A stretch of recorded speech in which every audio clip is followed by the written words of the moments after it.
shine so bright, you might go blind, blind, blind. When I walk through the Hello guys! Welcome back to our YouTube channel. So today, mapag-usapan natin ang isa sa mga agencies sa Pilipinas na tumutulong sa mga nangangarap or may plano na pumunta sa Canada ngunit hindi alam kung paano. Alright?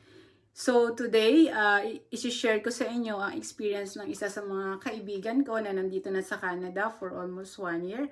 Actually, 3 na sila na nandito sa Canada. So, anong agency ba yung sinasabi ko? So, ito ay IPAMS Philippines.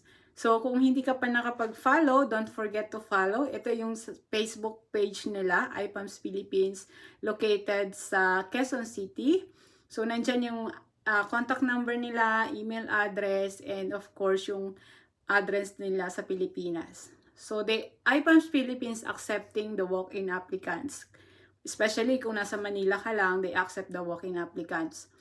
And there's a lot of country na inaano nila, ikinikater nila or partnership nila. Okay? And one of this is Canada. Okay? So, ano nga ba yung job position available kay IPAMS papunta dito sa Canada? So today, isi-share ko sa inyo about sa Food Service Supervisor application. Ano yung journey? Paano siya nakapunta? Ano yung ginawa niya step by step? Ano yung mga kailangan niyang i-submit? Okay? So stay tuned guys and I will start right now. Okay? So sa mga may mga working experience guys na manager sa Pilipinas, especially sa fast food and restaurant. Ano ba yung mga fast food and restaurant natin sa Pilipinas na qualify? So, kung ikaw ay may working experience or currently employed na 2 years pataas as manager or restaurant manager, swing manager, assistant manager, what else? Shift manager, yan. So, you are qualified, number 1, for these requirements. Okay? So, if you are qualified na mayroon kang yung working experience mo, let's start the journey. Okay? So, punta na tayo kay IPAMS process. Okay? So, before they accept your application, hinihingi nila, kailangan ma-submit mo yung 5 requirements na first initial nila na i-double check nila bago ka mag-proceed sa screening ng applicants or magkakandak sila ng interview from the agency recruitment personnel. Okay, so ano ba yung mga initial requirements na kailangan mong dalhin pag nag-apply ka? So, first is detailed resume. Sa detailed resume, ilagay mo doon yung working experience mo right now, job and description. Ano yung mga ginagawa mo as manager? So, be specific on that. Okay? Next, dapat valid yung passport mo. Next is meron kang PIOS certificate, SS employment history, nire-required nila yan. So, mag-generate ka na lang or else mag-request ka sa SSS branch. Okay? And then, NBI clearance. Dapat valid yung NBI clearance. Okay? Once na na-submit mo na yan, again, yung working experience mo at yung initial documents na hinihingi nila, once na na-submit mo, you are qualified for the next step, which is yung recruitment agency personnel ang magkakantak na interview sa'yo. Okay? And then after that, once na nakapasa ka, bibigyan ka ni IPAMS ng application form doon sa agency kung ano yung mga kailangan mong sagutan. So, bibigyan ka nila ng form doon. And then after that, once na na-submit mo na yon, makaka-receive ka ng email, ino-notify ka nila para sa schedule mo sa employer. So, employer interview, Canadian employer interview will be conducted online. So, that one is via Zoom. Before kasi Skype yung ginagamit. Ngayon, Zoom na. And then, 15 minutes lang yung interview. So, dapat galingan mo sa interview. I-highlight mo yung working experience mo.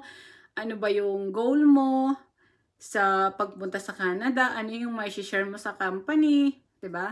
why you choose Canada. So, yun yung mga karamihang kadalasan na tinatanong. Okay? And then, after that,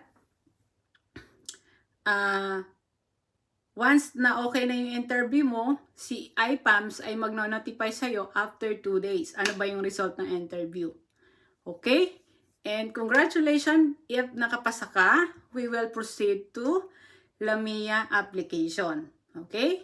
So, congratulations, ginalang naman sa interview. So, ang next na natin is LAMIA application. So, again, si agency yung magpiprint out ng mga LAMIA forms mo na kailangan fill upan.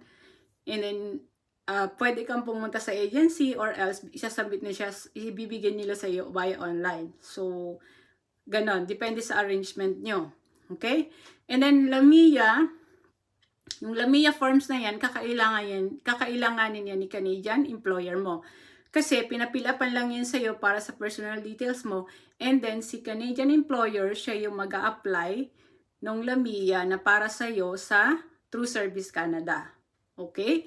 And that one, ang duration niya or waiting time niya para sa decision review is 6 to 8 months. Okay? So guys, wag mo nang magre-resign kapag ongoing yung application mo para marami pang additional documents and of course, sayang yung 6 to 8 months na kailangan mong hintayin. But that one is maximum naman. Okay? And then after that, once na pinaprocess na nila, yung ni employer, yung LAMIA mo, bibigyan ka ni agency ng offer, orientation, and project officer. Para in case na okay na yung LAMIA mo, meron kang specific person or appointed person na kukontakin sa recruitment agency para i-double check yung progress ng application mo. Okay? So once na done ka na sa job offer, makaka-receive ka na ulit ng another request from immigration na kailangan mo ng mag-upfront medical examination. So, ito yung final medical na. Okay? And sa final medical, recommended natin is si IOM. Pwede rin accredited din si St. Luke's, but si IOM is worth of 10,000. And you know guys, ito lang yung ginastos sa application, worth of 10,000. Okay? Hindi ka maglalabas ng placement fee, hindi ka maglalabas ng show money. Okay? And of course, hindi ka hihingan ni IPAMS or ni recruitment agency at saka ni employer ng mga payment para dun sa application mo through IRCC. Something like that. Okay? So, wala kang babayaran. Ang ire-ready mo lang, ang gagasusin mo lang itong medical na worth of 10,000 sa IOM. So, once na naka-receive ka na ng request for medical, pa-schedule ka agad sa IOM. Okay? And then, once na okay na yung medical examination mo, yan, hihingin or makaka-receive ka ng email from the recruitment agency which is IPAMS na hihingin na niya yung mga original documents mo, personal original documents and photocopy. So, hindi ko na isa-isahin ano ba yung mga hinihingin. But most likely, it's TOR, diploma, PSA birth certificate, certificate of employment, what else? Training certificates, all about sa'yo. Diba? Yan. Senomar, yan. Yan ang mga hihingin niya, all about personal para sa'yo. So, and then, isasubmit mo yan, original and photocopy. Okay? Then after that, ayan na, dumating na yung LAMIA approved notification. So, once na dumating na yung LAMIA, congratulations kasi meron ka ng employer at ina-acknowledge na siya ni Canadian Immigration. So, what's the next step? Meron ka ng LAMIA, sinabit na, binigay na sa'yo ni employer, binigay na sa'yo ni recruitment agency. Next is IRCC. Bibigyan ka na nila ng instruction para mag-open ng IRCC GC account. So, madali lang naman yan. Madali lang yan mag-create. Okay? And then after that, magpipill up ka na ng work permit visa application. So, kanina, di ba, sinabi ko nga, yung Lamia, si employer yung nag-apply nun, pero pinilapan mo na yung mga forms, okay? Through service agency, Service Canada. Once na okay na, approve na si Lamia, ngayon, mag-apply na tayo ng work permit. So, another forms para sa application ng work permit. Okay, so pipilapan mo ulit yun, bibigyan sa ulit ng agency, pipilapan mo. Once na napilapan mo, si recruitment agency sila mag-i-input sa web form. Okay, sasubmit na nila yon. And then, once na na-receive nila at na-review na ni IRCC yung application mo, you will receive the biometric notification. So, sa biometric notification, wala ka uling babayaran. So, saan ito ginaganap or saan ito ginagawa? Sa BFS sa Makati. Okay? Si biometric. And then, once na okay na yung biometric, mag-a-appear naman yun sa kanila pag nakapag-biometric ka na. By the way, do sa schedule, may instruction din si recruitment agency. By online din yung appointment siya. So, mas maganda, mas maaga yung once na naka-receive kayo ng notification or ng email na nagre-request ng biometric, pa-schedule na agad kayo. May attachment lagi si agency na i-ano doon kung paano mag-schedule. Okay?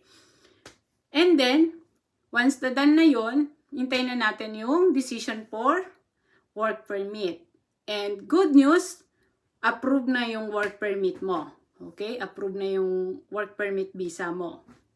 So, after that, yan, ready ka na. May employer ka na, may work permit ka na. What's next? So, next natin is mag-schedule tayo ng PDUS orientation. Okay? Sa PDUS orientation, may instruction din dyan.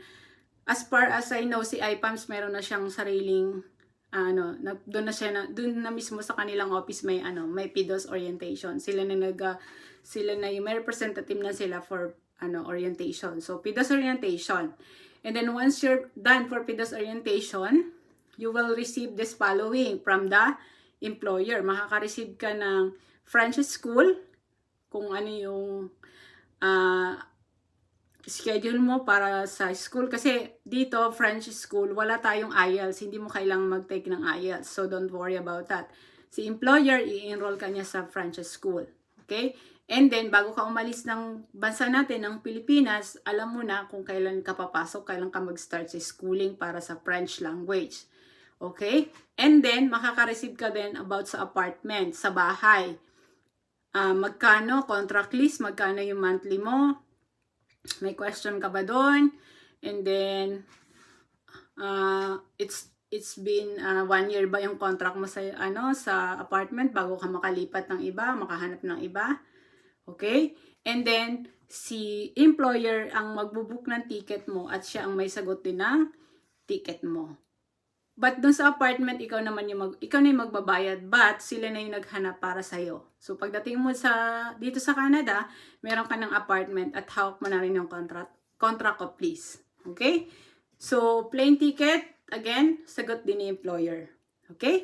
So, yun yung process, step by step, at yung mga expenses, including na doon. And again, this application is worth only for 10,000 pesos. So, yun. Guys, hindi lahat ng application is merong show money, may placement fee, kailangan mo magbigay or maglabas ng malaking pera. So, again, nagbabaris to sa working experience mo. And of course, galingan mo sa interview. I-highlight mo yung mga working experience mo and syempre, dapat ma-amaze yung mga Canadian. And you know what? Mga Canadian employers, they are very trusted sa trabaho and na-amaze sila sa trabaho ng mga Pilipino dito sa Canada. So, that's all for today's guys. I hope na nagkaroon kayo ng idea kung paano at anong agency ba at possible ba na makaalis ako worth of 10,000 pesos yung expenses ko. So, thank you for watching, guys. Don't forget to share, likes, and of course, if you have a question, comment below and we will try to answer that question. And see you in the next vlog. Bye-bye!